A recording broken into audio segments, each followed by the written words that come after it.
Olá, amigos. Boa noite a todos. Sejam bem-vindos. Eu sou José Pedro e você está no The Air Transport. Hoje é o dia... nem sei que dia é hoje. 21, feriado. 21 de abril de 2020. E vamos ao giro de notícias de hoje. Hoje é terça-feira. Vamos falar principalmente sobre aviação comercial, aviação executiva, enfim, aquilo que eu chamo de aviação de negócios. Se você não é inscrito do canal, deveria ser. Estamos trazendo para você aqui um conteúdo para colaborar com o seu profissionalismo, com a sua qualidade de profissional, de pessoa que entende de aviação, né? Você é um ótimo profissional e a gente está aqui trabalhando para você ser melhor ainda. Inscreva-se no canal, clique no sininho, receba as notificações, assim você assiste todos os vídeos e vai manter o seu nível de informação muito alto. Vamos lá? Não se esqueça também de clicar no joinha e de compartilhar o vídeo. Vamos lá, vamos para o conteúdo de hoje. Muito bem.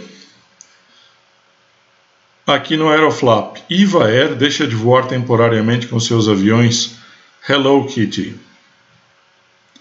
Que peninha. Eu achava tão bonitinho. Bem, não deve ser de hoje que esses aviões estão parados, né? São 4 aviões com essa pintura festiva aí de Hello Kitty. E um é esse 777-300. E 3 são A321,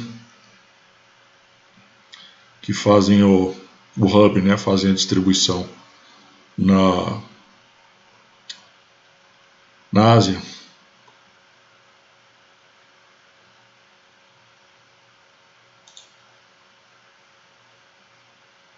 Vamos para o Panrotas. E aqui começa a coisa a ficar bem feia mesmo. A Norwegian, que a gente já tinha dito aqui, já sabíamos que estava numa situação financeira bem complicada, já antes da crise do coronavírus, já estava numa situação complicada. Aí vem aqui uma notícia estranha de que anuncia falência em 2 países e demite mais de 4 mil, na verdade foram quase 5 mil.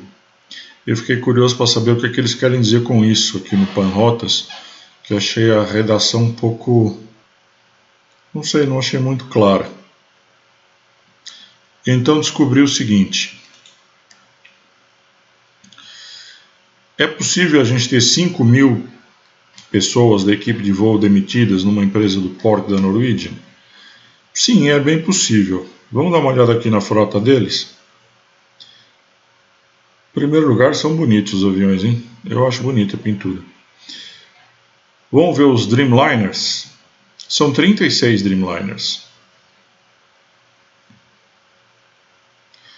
Vamos ver os 737 clássicos. Que aqui tem uma foto bonita, mas ela ficou em preto. Vai estar aí a foto. São 118 737 NGs, mais propriamente do modelo 800. E eles já tinham 18 737 MAX que já estavam groundeados, né? Já não estavam voando. Quer dizer, já tinham tomado uma pauladinha na cabeça. Agora tomaram outra maior. Então vamos lá. São 18 MAX que se somam com quantos? Com 118. Então isso vai dar 136 737 de vários modelos. E quantos eram os Dreamliners mesmo? Mais 36. Então eram 100, quanto é que eu falei que era? 136 mais 36 vai dar 172. É isso mesmo.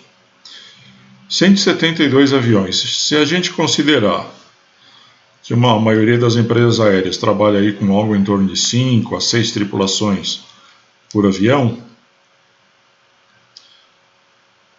Só de pilotos e copilotos, estamos falando então de... Quanto é que eu falei? Praticamente 170. Multiplica isso por 3 dá 540. Então estamos falando de 540 tripulações, ou seja, mais de 1000 pilotos. Vamos ver se bate com os números aqui. Mais de 1000 pilotos, eu falei. Na verdade, bem mais, 1571 e 3100 comissários. Então aí está um efeito já muito visível de como a crise deixa de estar em potencial e deixa de começar a se concretizar realmente em empregos perdidos definitivamente. Mas ainda quis saber por que uma empresa anunciou falência em vários países. E aí vim aqui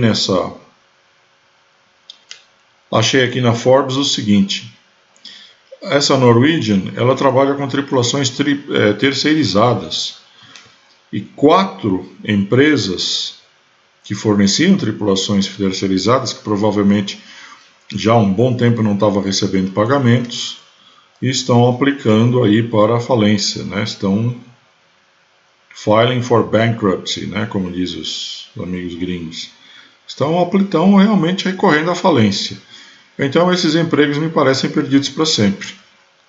E essa empresa provavelmente também. Porque ela estava recebendo, tinha um plano para ela receber dinheiro do governo. E eu acho que o governo deve estar pensando assim: pô, peraí, vou jogar dinheiro nessa empresa e ela já começa realmente a morrer. Então precisa ver como é que vai ficar aí as etapas do governo da Noruega fornecer capital para essa empresa para mantê-la viva, sendo que ela já começa aí a morrer de hipóxia, né? Acho que é um a menos aí, porque a gente vai deixar de ver nas próximas semanas. O setor aéreo vai sofrer até 2023 com crise, diz estudo, segundo o Panrotas. Então, nada disso é muito diferente daquilo que a gente tem dito aqui. Deixa eu ver se tem mais algum destaque aqui para baixo. Eu vou reiterar o meu ponto de vista.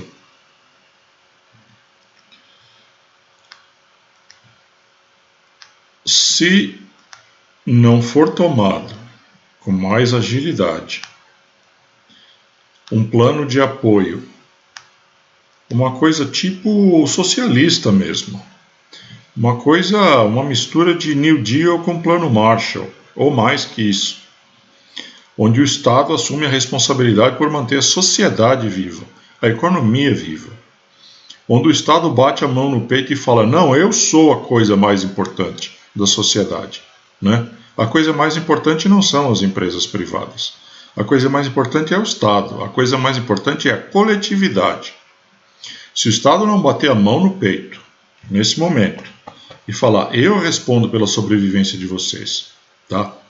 E injetar capital a fundo perdido, mas não dar dinheiro aos ricos capitalistas, não é isso. Se o Estado colocar dinheiro nisso, tem que ter uma contrapartida. Colocar um dinheiro nas empresas e receber a contrapartida. E colocar dinheiro no sustento mínimo das pessoas durante o período necessário para atravessar essa crise. Se o Estado não fizer isso, o que é que a gente vai ter? A gente vai ter 2 efeitos. A gente vai ter um efeito na quebradeira de empresas. E o segundo efeito na quebradeira de pessoas. E uma conjugação desses 2 efeitos, um oceano de demissões e de pessoas sendo jogadas na rua da amargura. Um dia mais tarde ou mais cedo, a crise sanitária e econômica fica para trás, porque crise, né, ela cria condições de construção ao ser destrutiva. Sendo destrutiva, ela cria o que reconstruir. Ótimo. Então, quando a crise passar, nós vamos ter muito o que reconstruir. Só que vai demorar muito. Sabe por quê? Porque não é um interruptor que você liga, acabou a crise on, crise off. Não é assim. Quando a crise acabar, a gente vai ter um mar de pessoas que não geram demanda, porque não têm renda, porque foram excluídas, entraram abaixo da linha da pobreza. E essas pessoas não entram facilmente no consumo, não giram a roda da economia. Sabe quando é que essas pessoas vão girar a roda da economia? Quando o Estado vier e fizer um investimento nelas, com coisas do tipo renda mínima, bolsa não sei o quê, essas coisas que hoje em dia tem uma série de meninos espertos por aí dizendo que são coisas de comunista. Tá ligado? Então, enquanto alguém não fizer essas coisas de comunista depois da crise, essas pessoas não vêm rodar a economia. Então a gente não vai ter demanda. E a aviação e todos os outros ramos de negócios vão sair inexoravelmente menores do que eles são hoje. Então vai ter menos espaço de emprego e menos espaço para empresas também, para o capitalista também. O capitalista que se julga muito esperto vai ter menos espaço para o capital dele também. Ok? Então é o seguinte, já que a gente em algum ponto vai precisar do Estado, que o Estado entre agora. Que o Estado entre agora, tá? Como estão dizendo em vários países, e aqui no Brasil alguém já disse isso, tem que rodar dinheiro. Ah, mas vai gerar inflação. Gerar inflação como, meu filho? Olha a contração de demanda que você teve. Como é que você vai gerar inflação num momento desses? A contração de demanda não está nem no começo. Se a gente não fizer nada, ela vai piorar muito. As pessoas vão vender as coisas por metade do preço, os comerciantes vão concordar em vender as coisas com prejuízo, justamente para amenizar o prejuízo. Então eu só queria dizer isso. Ou a gente tem agora, e eu não vejo nenhum movimento nesse sentido, ou a gente tem agora um movimento de governo, de Estado. Esse é o momento em que a gente precisa de uma porra de um estadista, não do desmiolado acéfalo, falando merda nas redes sociais. Esse é o momento em que a gente precisava de um estadista, tá? Que a gente já teve aqui. Esse é o momento que a gente precisava de um estadista, para minimizar esse prejuízo. Porque o prejuízo vai ter para todos, mas torná-lo suportável. Estabelecer um piso de dignidade e de falar, abaixo desse piso ninguém vai. E é X renda que as pessoas precisam ter para esse piso de dignidade. E o Estado garante esse X renda, ok? A gente expande a base monetária e depois a gente contrai. Ok? Então a gente garante esse X renda, para ninguém cair abaixo do piso de dignidade. E a gente chega para as empresas e fala, ok, aqui está também linhas de financiamento para vocês também resistirem. Em que medida? Na medida de um certo valor X, que nós vamos calcular agora, que é a economia pós-crise, que tamanho a gente quer que ela tenha. Quantos aviões a gente tem voando? 500, 600 na aviação comercial brasileira? 500, 600, 700? Que tamanho as empresas vão sair depois disso? A gente consegue garantir que elas vão sair com 500, 600, 700? Se a resposta for sim, a gente vai manter dinheiro nas empresas suficiente para elas terem 500, 600, 700 aviões. Quando chegar a hora de chegar no botãozinho da crise e falar assim, clique, crise off. Se a gente acha que não, por mais que se tomem medidas agora, não vai sair com 700, 600, 500, vai sair com 200, 300, 400. Então o Estado vai injetar dinheiro agora de acordo com essa estimativa mais realista possível. Tá? E se a gente injetar dinheiro agora, a gente quer contrapartida. Ok? A contrapartida, a gente vai ver qual é. Pode ser o Estado se tornar sócio das companhias? É uma possibilidade. Pode ser alguma forma de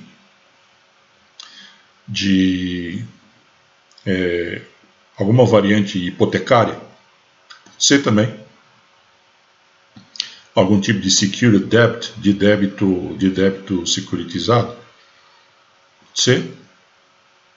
Pode ser. Quando chegar a hora de liquidar o débito, quando chegar a hora de você ressarcir o Estado, se o Estado não se tornou coproprietário, não entrou na economia, esse palavrão que hoje induziram a gente a achar que isso é um palavrão, e eu acho que não, Acho que não é para o Estado ter papelaria, não é para o Estado ter bar, mas empresas básicas, essenciais à infraestrutura de um país, se o país não tiver como bancar com empresas, não tiver uma iniciativa privada capaz de fazer essas empresas propiciar a infraestrutura, o Estado tem que entrar sim. E outra, empresas privadas fornecendo infraestrutura é uma coisa muito indesejável. Infraestrutura de quê? De água? Infraestrutura de saúde? Infraestrutura de energia? A água é um direito seu, meu amigo. Você quer ser obrigado a pagar para um capitalista ser bilionário, trilionário, a custo do seu direito de beber água? É justo isso? Acho que não, né? Acho que não. Então, assim, deve-se proibir uma empresa privada de montar uma infraestrutura de fornecimento de água? De forma alguma. De maneira nenhuma. De maneira nenhuma. Se eu quero colocar a torneira na parede da tua casa e colocar uma lata do lado de cá e sai água do lado de lá da parede, e eu te vendo a água pelo meu preço justo, que eu achar justo, por que não posso? Por que o Estado vai me impedir? Hein? Não acho que o Estado possa me impedir. Mas se só tem eu fazendo isso, eu cobro de você o quanto eu quiser pela água. Por isso que eu acho que tem que ter os dois. E num país carente de desenvolvimento como o Brasil, a aviação é um negócio estratégico. Então não tem nada de errado. Eu acho que o Brasil não precisa de aviação estatal. Só que nesse momento o Brasil precisa de ajuda do Estado para a aviação. Então é justo que depois de algum tempo durante a crise, a gente tenha assim um Estado empresário por um período de tempo, até que possa largar o transporte aéreo de novo nas mãos da iniciativa privada. Porque o Brasil não é um paísinho pequeno, não é uma Tanzânia, não é todos presentes esses países. Estou falando de países que não dão massa crítica para ter um recurso desses na mão de iniciativa privada. O Brasil não é um pequeno país. O Brasil tem massa crítica para gerar uma aviação privada e o Estado poder ir fazer outras coisas mais essenciais. Mas não neste momento. Neste momento o Brasil não gera massa crítica para manter uma aviação voando, nem os Estados Unidos, nem a China. Então nesse momento todo mundo depende do Estado. Ora, se você depende do Estado, é natural você ficar nas mãos do teu credor. Não adianta achar ruim isso. Não tem nada de errado isso aí. Ok? Então o que eu sempre propus e vou continuar propondo. Neste momento o governo tem duas frentes de salvação.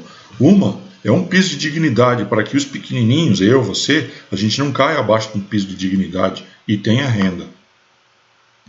E outra é os grandões, as empresas, para que elas não quebrem, para que depois, a hora que der o switch off na crise, a hora que desligar, as empresas estejam lá, os aviões estejam lá e os empregados estejam aqui, capazes de voltar aos seus postos de trabalho rapidamente, oferir renda e voltar a girar a roda da economia. A mim me parece simples, muito simples. Ok? Então, desculpem pela explicação longa, mas acho uma ideia diferente do que está acontecendo. Sinto o Brasil abandonado pelo seu próprio governo. Não vejo, exceto os bancos, né? Os bancos sempre têm muita ajuda.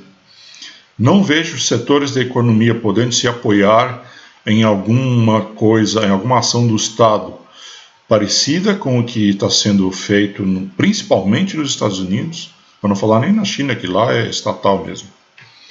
Não sinto realmente os ramos da economia apoiados em algum tipo de salvação, reduzir a atividade ao mínimo, garantir um piso de sobrevivência e depois disso ver como é que a gente sai disso, em que doses, em que medida as empresas saem endividadas ao Estado, em que medida elas vão sair desse endividamento depois, sem lesar nem o Estado, se possível ninguém, nem as empresas privadas, devolvê-las à atividade privada, liberar o Estado para voltar às suas áreas primordiais de atuação, e sair disso deveria ser uma meta, uma porcaria de uma meta que eu não vejo nenhum filho da mãe pôr. A gente sair disso com 0 desemprego. Porra! Só não é possível se a gente não quiser. Tenho certeza que é possível. Certeza. Bem, Vamos continuar, desculpa, já me estendi bastante. Mas eu acho isso importante. E eu gostaria de pedir a você o seguinte: se você compreendeu isso que eu quis dizer, e se você está de acordo com isso, não fique quieto e calado. Leve isso para outras pessoas. Leve isso para outros amigos. Traga outras pessoas e peça para ouvir esse trecho que eu disse aqui, mesmo que ele pareça um tanto extenso. Estou falando de uma coisa tipo que já foi feito em outros lugares do mundo, em outras épocas, com excelentes resultados, como a história nos diz. E estamos precisando desesperadamente disso agora. E estamos ao abandono, relegados à própria sorte. Um país poderoso e de Estado forte, como é o Brasil. Mas parece que só tem Estado forte para besteira, para o besteirol.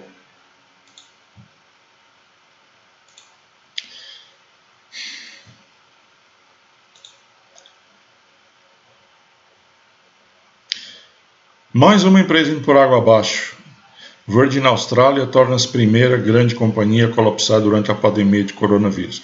Então já é a segunda, né, que acabamos de ver a Norwegian começando a ir por água abaixo, e a Virgin também está aqui se colocando nas mãos aí de administradores judiciais, né? A empresa já não vinha bem, tinha uma solvência que já vinha complicada. Esse nome Virgin não é por acaso, né? Ela tem a participação daquele milionário britânico lá, o Richard Branson. E parece que o nosso amigo súdito da rainha talvez fique um pouco mais pobre aí nos seus investimentos na Oceania. Quem disse isso foi o CM Jornal. É de Portugal, esse portal.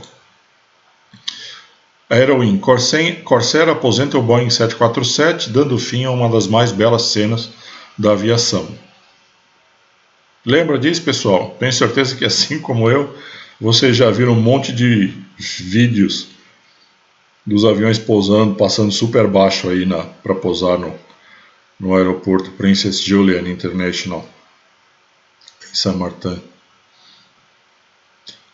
Os aviões mais legais de ver esses vídeos são justamente os quadromotores, né? O A340 e o 747, justamente aqueles que estão... Deixa eu ver se tem mais alguma imagem aqui.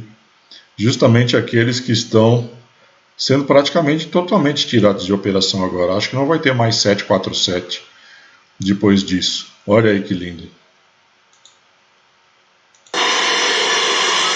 Uau!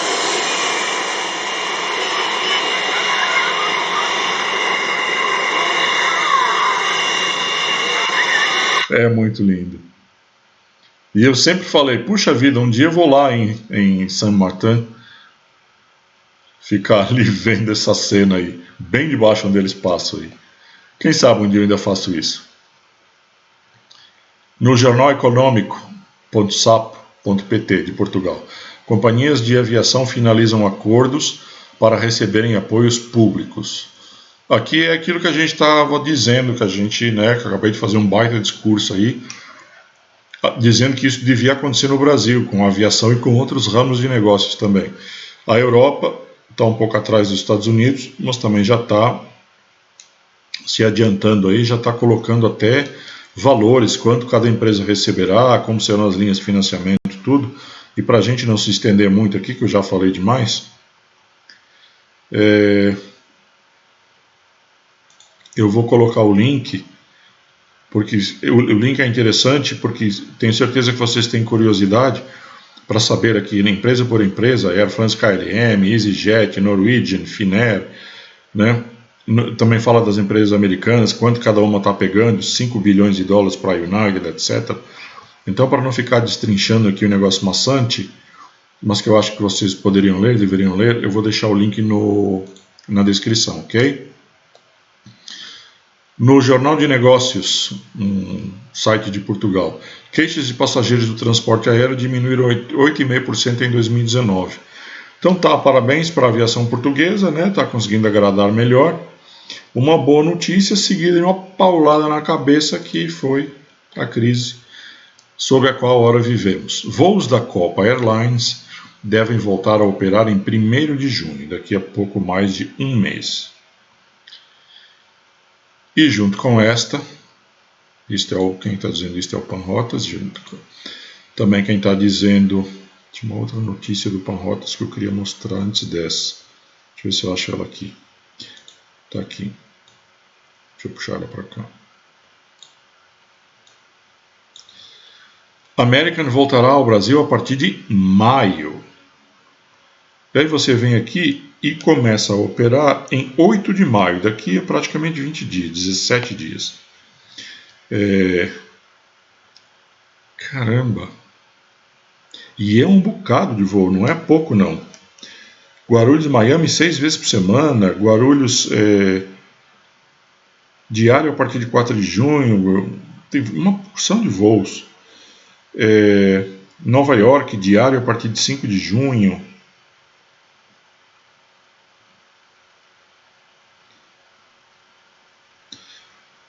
Então eu fico pensando assim, mas já é realista dizer isso? Eu quero que isso aconteça o quanto antes, porque ninguém está aguentando mais. Essa situação está muito angustiante, tudo parado, a gente vendo a guilhotina chegar perto dos pescoços de todo mundo aí. Mas eu não vejo um planejamento. Os Estados Unidos tiveram uma melhora grande de conduta depois de um começo infeliz, de negar a doença. Tiveram uma melhora grande de conduta. Estão testando muita gente e estão conseguindo mapear a doença.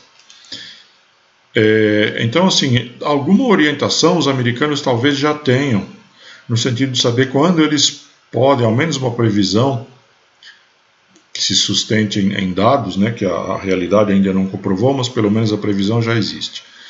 Então os americanos talvez já tenham, mas nós brasileiros não temos nada, não começamos a testar ninguém. A gente está numa sombra danada. Então o receio que me dá é o seguinte: nessa ânsia de abrir os negócios, abre os negócios, depois toma uma paulada de uma infestação de contágios muito maior do que a que está havendo, aumenta o problema, e aí você é obrigado a fechar a economia de novo por muito mais tempo. Eu não sei, eu não vejo sinceramente um planejamento, não vejo dados, não vejo uma coisa substanciosa, não vejo uma coisa fundamentada, vejo uma loucura, vejo um país navegando no escuro, fazendo um voo IFR sem GPS, sem VOR, sem ADF, sem ILS, sem nada. Não sei, estou muito preocupado, pessoal, muito preocupado mesmo. Ainda no Panrotas, Portugal e TAP se mostram engajados em busca de soluções, e basicamente o que está dizendo a matéria é o seguinte: o governo português tem dado mostras de ter um grande interesse em manter a TAP intacta nessa crise, tá? E o acionista privado mais importante aí, que tem mais ações da empresa, o David Neeleman, fundador da Azul,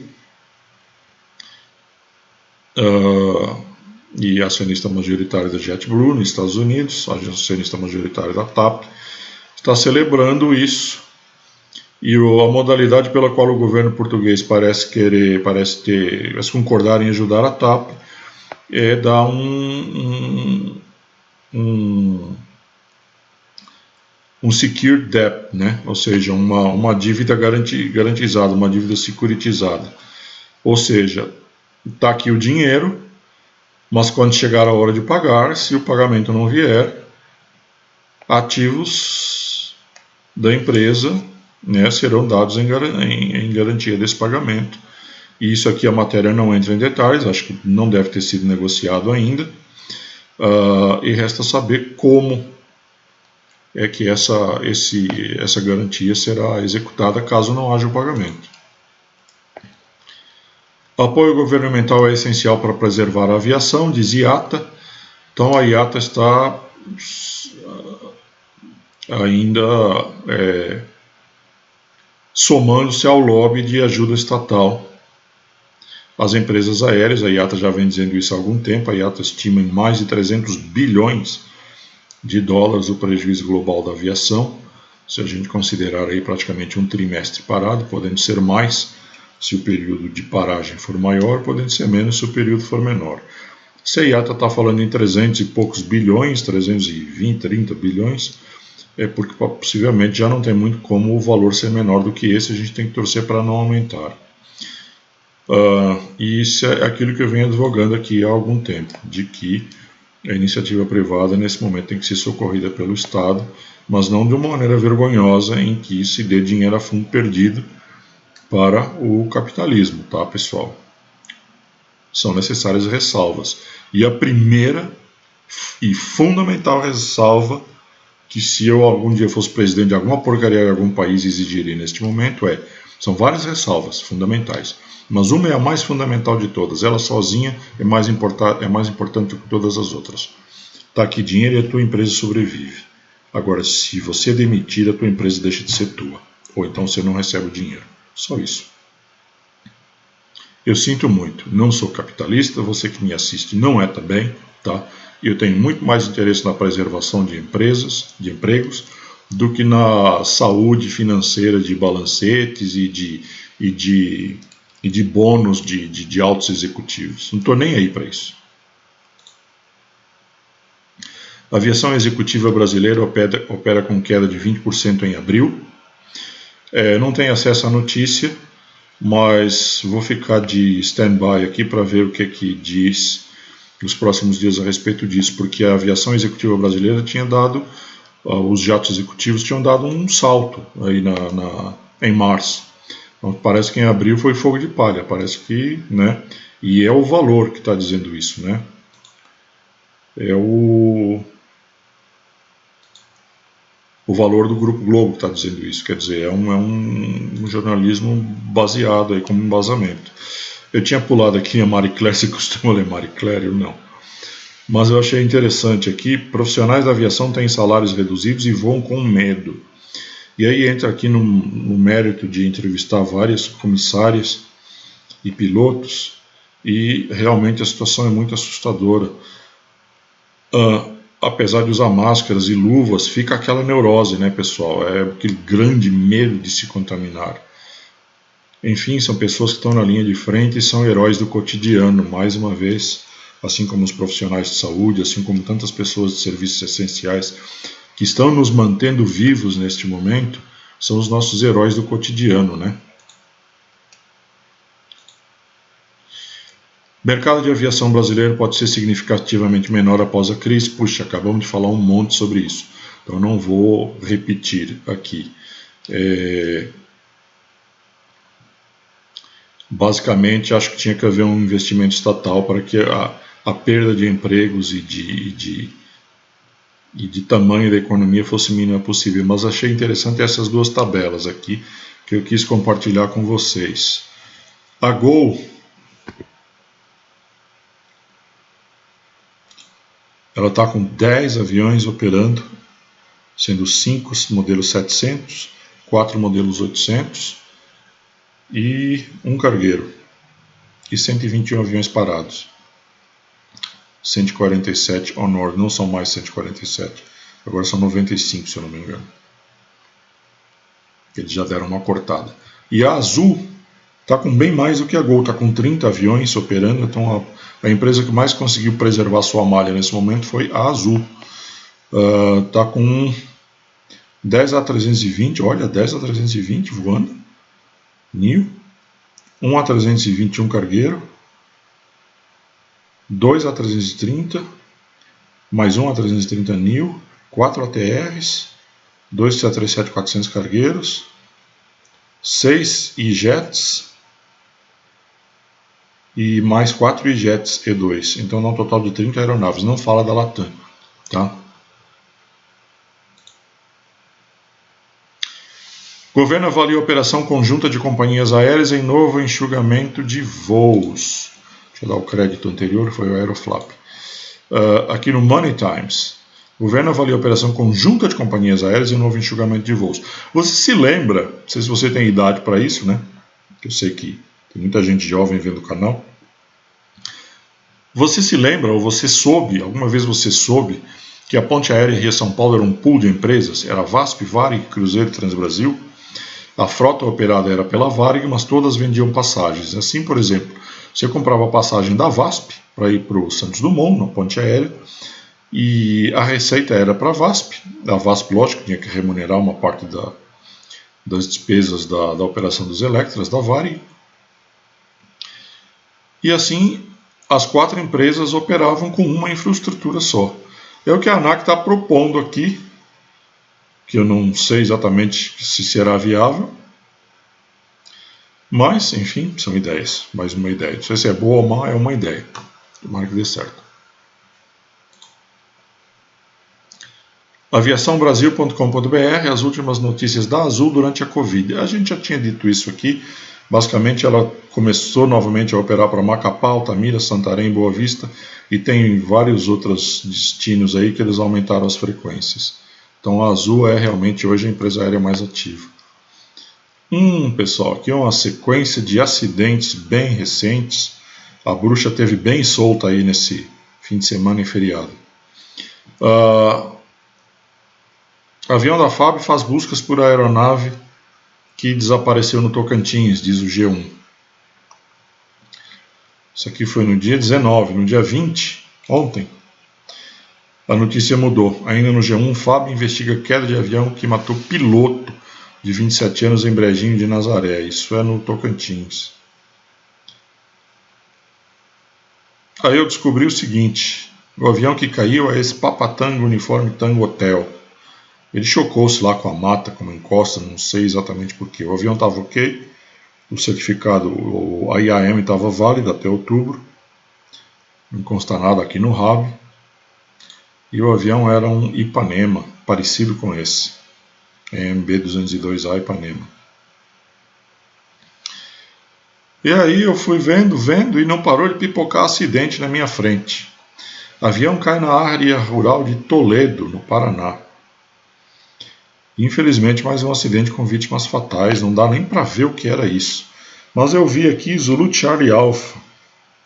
Tive a curiosidade de ver o que é isso. É um Hans RV7. É um avião experimental, né?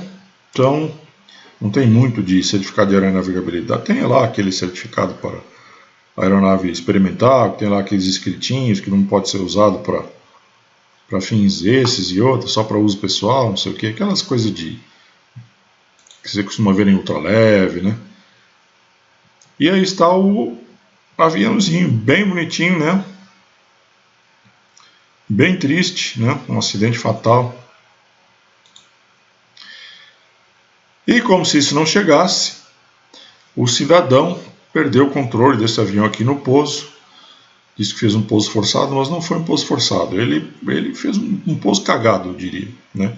Esse não teve vítimas, né? Nem o avião estragou tanto, mas acho que deve ter dado um belo PT. Olha aí como ficou. Vocês têm recuperação esse avião não, tá, pessoal? Aí o Papa Romeu Lima Papatango, tive a curiosidade. A primeira hora que eu vi, falei, putz, é um corisco, é nada, peraí, esse avião é maior. Aí eu vi que ele é um Bonanza A36, desculpem. É aquele Bonanzão maior, de 6 lugares. E ele está com a IAM normal, né, válida até novembro. Mas olha que interessante, ordem judicial de sequestro e indisponibilidade. Não sei exatamente em que termos esse avião estava voando, se pesava alguma coisa de natureza judicial contra ele. Mas, pelo RAB, a IAM foi apresentada e estava válida. O avião tem hélice quebrada. Esse foi o quarto. Esse não foi acidente, foi incidente. Tem hélice quebrada e faz pouso de emergência em Quirinópolis. Ninguém se machucou, acho que o avião nem ficou danificado. Não dá para saber o que é hélice quebrada, que diz a manchete. Aí eu tive a curiosidade de ver que diabo de Baron é esse aqui, que você vê logo que é um Baron. E ele é um Baron 55. e também está com EAM válida até outubro. Então, desses 4 aviões, nenhum tinha nenhum problema registrado de manutenção. Então foi realmente aí um fim de semana prolongado de bruxas, né? As bruxas estavam soltas, 4 acidentes, 2 fatais. EM.com.br chega com fins avião com mais de 10 toneladas de equipamentos para combate à Covid-19. Era um 787 da Aeroméxico. E o interessante é que, segundo a notícia, né, do estado de Minas, chegou o avião ali e, de quem é a carga? Ninguém sabe de quem é a carga. Quer dizer, a essa hora o dono da carga já deve ter ido lá retirar no terminal de carga aérea lá do aeroporto. Mas não é do estado de Minas, é de alguma entidade privada. E aqui pela matéria não dá para saber se é para doação ou se algum hospital, alguma rede de hospitais comprou. Mas, assim, na inação do governo, a gente vê que várias entidades privadas aí e vários estados estão se movendo para contornar aí a dificuldade, o descaso, né, o descaso total do governo federal. No observador.pt, aviões com bancos do meio vazio e testes de sangue. Como podemos passar a voar? Então está uma polêmica aí porque muitas empresas concordam em voar com o assento do meio vazio, mas outras não. O Ryanair postou-se completamente contra, diz que é uma insanidade. E, citando um exemplo, um avião que tenha, por exemplo, 150 lugares passa a ser um avião de 100 lugares. Né? Um avião de 180 lugares passa a ser um avião de 120 lugares. E claro que, como eu disse agora há pouco, todas as crises passam, e essa passará também. Então isso não será para sempre, mas pense comigo. Se um avião de 180 lugares passa a ser um avião de 120 lugares, obviamente as tarifas aéreas terão que subir, no momento em que não há demanda. Então isso pode significar que você vai ter uma crise de oferta, e isso pode significar que essa fase inicial da crise, onde ninguém está procurando viagens, e haveria talvez um desespero por jogar o preço lá embaixo para atrair viagens, né? Quando isso passar, não vai haver como oferecer esse preço lá embaixo, vai ter que ser mais caro. E aí você vai ter uma crise de readequação do produto. Você não tem um produto que possa sobreviver pelo preço que você pratica hoje. Ele só sobrevive por um preço muito mais alto. Você tem que fazer com que a receita oriunda das 120 passagens cubra o custo de um avião de 180 passagens até há um mês atrás. E aí você não vai ter demanda e você vai ter uma aniquilação da oferta. Né? Você vai ter empresas que não... Vai ter uma segunda onda de quebradeira, de falências. Até que sobrevive a isso Estou fazendo um exercício de imaginação aqui, tá, pessoal? Não estou dizendo que isso vai acontecer. Até que você tenha um mercado que vai ser muito menor, não apenas porque você ejetou, sei lá, 1/3 das pessoas na rua do desemprego, e portanto você passa a ter 1/3 a menos de pessoas em todos os campos da economia capazes de participar da demanda, capazes de gerar demanda, não só porque você teve esse, digamos, 1/3, como porque depois 1/3 das pessoas que ainda têm renda e poderiam gerar demanda vão se confrontar com um produto mais caro e aí elas não vão ser usuárias desse produto. Então você vai ter uma segunda onda de crise e uma segunda natureza de crise diferente da crise que você está tendo agora, que é uma crise forçada por um problema de saúde pública, que vai gerar um problema de desemprego e depois o problema de desemprego vai gerar uma segunda onda de crise, que é uma crise de não haver retomada de demanda. Primeiro, porque as pessoas não têm mais emprego, e segundo, porque o produto a ser oferecido pelas empresas aéreas é um produto substancialmente mais caro do que havia antes. Então são 2 tremendos gargalos de demanda ameaçando não apenas pelo que está acontecendo hoje, que não há demanda, mas pelo que vai acontecer quando voltar a haver demanda, e a demanda vai ser de uma proporção muito menor do que é hoje. Então, mais uma vez eu repito, precisamos de uma parceria entre Estado e iniciativa privada mesmo que isso signifique romper com esse paradigma que cada vez se revela mais falso do capitalismo, de que o Estado não pode ser empresário, ou se o Estado não for empresário, ao menos que ele seja um fornecedor de linhas de crédito e que tenha garantias, porque esse dinheiro é público, não pode ser posto no balanço de empresas privadas e depois não haver uma garantia. Se a empresa privada não conseguir honrar o empréstimo depois, então ativos privados passarão necessariamente ter que ser ativos públicos. Tão simples quanto isso. Qualquer coisa diferente disso, para mim, é negociata. Para mim é negócio escuso, é corrupção. E já que estávamos falando agora há pouco de... Agora mesmo, né? Estávamos falando de eliminar o assento do meio. Está aqui uma proposta um pouco diferente que eu não levei a menor fé nela. Assentos de avião, né, redesenhados para você ficar ali dentro de uma caixinha de plástico e não contagiar o vizinho se você estiver doente, ou vice-versa. Mas isso aqui não me parece proteção. Eu não confiaria, tá? Eu não confiaria numa caixinha de plástico dessa, simplesmente não confiaria. E aqui uma solução um pouco mais radical, que eu também não confiaria. Não me parece que seja por aí, não. Mas claro, né, isso aí é preciso engenharia, é preciso, né, é preciso pensar no fluxo diário. Eu próprio já disse aqui que é difícil você se contagiar no avião, porque o avião troca o ar a cada 3 minutos. Então uma barreira física como essa que você está vendo aqui, né, ela pode fazer com que seja realmente mais difícil ainda você se contagiar num avião, porque além de trocar o ar a cada 3 minutos, né, você diminui o intercâmbio de ar de um passageiro para o outro. Então é preciso engenharia para quantificar isso. Não é a minha axiologia que vai definir isso aqui. É necessário algum fundamento técnico que a matéria não apresenta.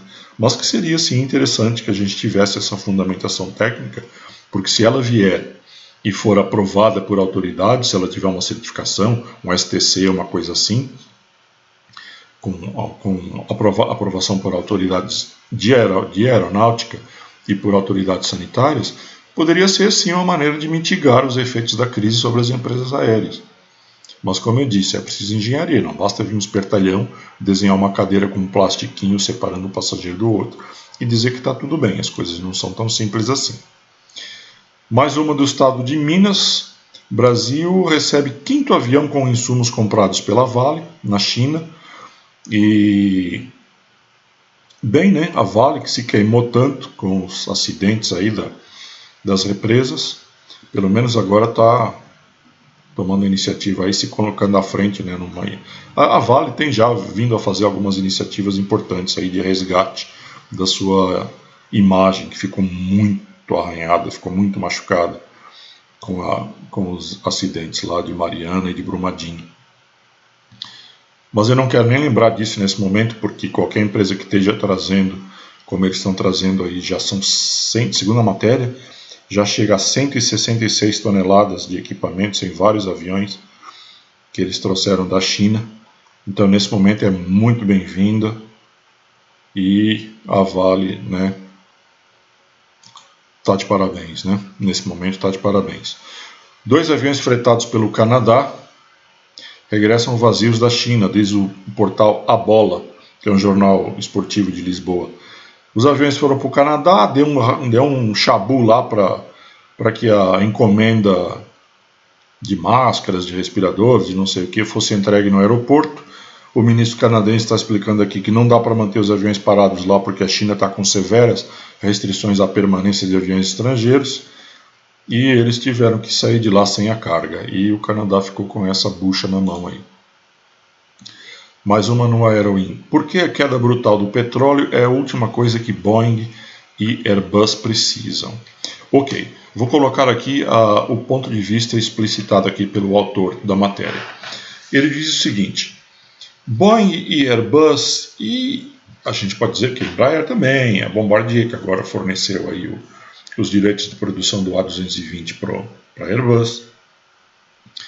O grande argumento de venda dessas empresas é que o meu avião é mais econômico que o seu. Aí o dele fala, não, o meu aqui é, aí fica essa queda de braço, né?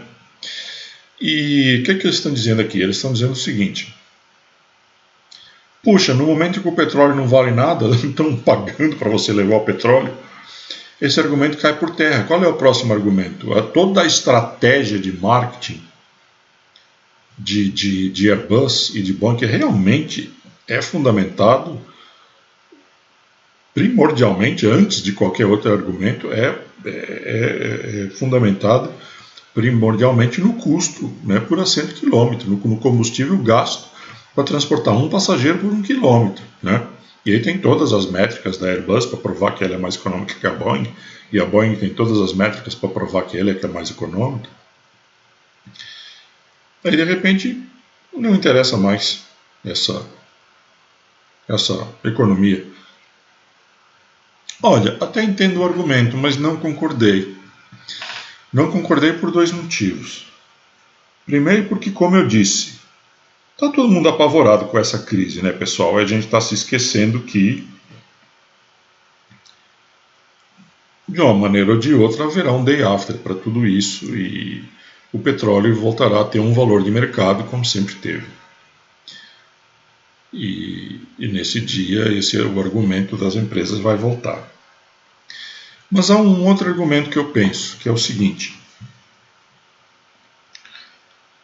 quanto tempo o preço do petróleo vai ficar baixíssimo? Se o preço do petróleo ficar baixíssimo por X tempo, isso significa o seguinte: não é que o custo das empresas aéreas, a última vez que eu me lembro de ter visto números sobre isso, o combustível era quase 50%.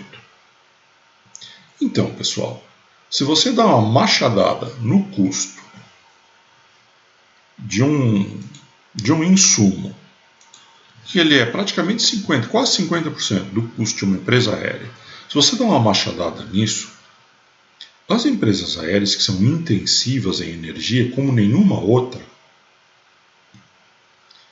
elas vão ter uma oportunidade de redução de custos, ainda que temporária, que ninguém mais no mundo vai ter. A fabricação de automóveis não vai, é intensiva em energia, mas nada que se compare com o transporte aéreo. O transporte ferroviário não é intensivo em energia, o trem gasta um peido de energia comparado com o avião. Para transportar uma pessoa na mesma distância, o trem gasta uma gota, enquanto que o avião gasta uma caixa d'água. O navio é a mesma coisa. Então, o navio também usa combustível pra caramba, mas a quantidade de combustível que o navio usa para transportar 1 quilo de carga vezes 1 quilômetro, comparado com um avião, não é nada. Então, o fato do combustível estar passando por esse momento de despencamento no preço do combustível que nunca se viu, oferece uma oportunidade única à aviação e somente a ela. Vocês pensaram nisso? Então, quando voltar a haver demanda, aquilo que eu estava dizendo aqui agora, há poucos minutos atrás, de que a gente vai ter um produto mais caro por conta do avião de 180 passageiros que agora talvez só possa levar 120 durante um tempo, e que isso vai forçar uma subida de preço, porque 120 passageiros vão ter que gerar receita para custear um avião de 180. Vocês já viram que interessante? Quase que na mesma proporção, as empresas aéreas podem ter a capacidade de ter um corte de custos capaz de contrabalançar essa perda no número de passageiros transportados, né? No ASC, digamos assim, né? Assentos por quilômetro. Puxa, então você está fazendo uma coisa ser muito má, que é essa expectativa de durante X tempo não poder levar passageiros no banco do meio. Tem que ver ainda se as autoridades sanitárias vão permitir isso. Mas vamos supor que isso se concretize. Então você tem uma coisa muito má, que é abater 1/3 da capacidade dos aviões. Mas de repente você talvez consiga chegar perto de oferecer 1/3 de abate no custo dos combustíveis. Claro que as proporções talvez não sejam essas, mas é um exercício que precisa ser feito. É uma coisinha que eu vou tentar jogar na ponta do lápis. Eu estou devendo algumas matérias para vocês. No sábado, eu disse que ia explorar a qualidade dos caças de quinta geração da Força Aérea dos Estados Unidos. E hoje, eu tentei fazer hoje uma matéria sobre isso, mas não deu tempo. Porque eu ainda não fiz nenhuma matéria desse tempo, então ainda tenho que desenvolver o formato para ver uma coisa legal. Mas até sábado, agora eu quero trazer essa matéria para vocês. E depois dessa eu vou tentar explorar o impacto do custo dos combustíveis naquilo que vai acontecer. Se isso vai, talvez, se dá para imaginar que isso vai trazer algum alívio para a crise de aviação que vem. Por enquanto é uma crise sanitária, não é uma crise de aviação ainda. Quando a crise sanitária acabar, daí vai vir a crise de aviação, que vai ser uma crise de baixa demanda e alto custo operacional. Vamos ver como é que o combustível ajuda com isso, ok? Então tá.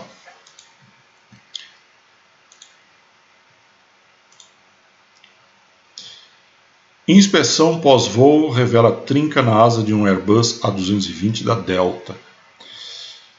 Não tem maiores detalhes, eu procurei aqui achei outros links, mas eles tinham conteúdo igualzinho a esse. Nem no FA achei nada ainda, não tem AD, não tem nada. Então acharam uma trinca aí na barriga do flap da asa direita, né, no intradorso da asa direita. E o que está chamando muito a atenção é que era um avião de 11 meses e com muito poucas horas de voo, porque ele passou uma parte desses 11 meses sem voar. Não sei exatamente quantas horas tinha, mas era um avião praticamente sem voo, com poucos voos. Então tá assim, o mundo da aviação tá assim, como? Como um avião de menos de um ano tem uma rachadura na asa? Aonde é essa rachadura, né? Então é uma coisa também para a gente monitorar nos próximos dias aí para saber o que aconteceu. E a última do dia, Airbus tem queda nas encomendas, mas ainda continua no azul. E basicamente o que a matéria está nos dizendo é que essa tal de Airbus, gente, ela está com um fôlego, hein? Essa empresa está com muito mais fôlego do que a Boeing, pelo que eu estou vendo. No mês de março eles tiveram cancelamentos e também tiveram novos pedidos. E conseguiram um saldo positivo de 16 A320, né, de 16 aviões de corredor único, e nos aviões de corredor duplo, o A350 e o A330, tiveram um saldo positivo de 9. Então, um total de 25 encomendas líquidas, né, digamos assim, ou seja, entre aquelas que foram canceladas e as que entraram, tiveram um total de 25 encomendas. Então, um mês fraco, né, medíocre, mas não tão mal quanto poderia se esperar. Vamos ver, pode ser que o auge da crise ainda não tenha chegado. Vamos ver como será o mês de abril e eu vou tentar descobrir aí para a próxima edição de quinta a Boeing. A Boeing parece que está com um impacto da crise maior do que a Airbus está tendo. Ok, já demos a volta. E é isso, terminamos o nosso giro de notícias de hoje.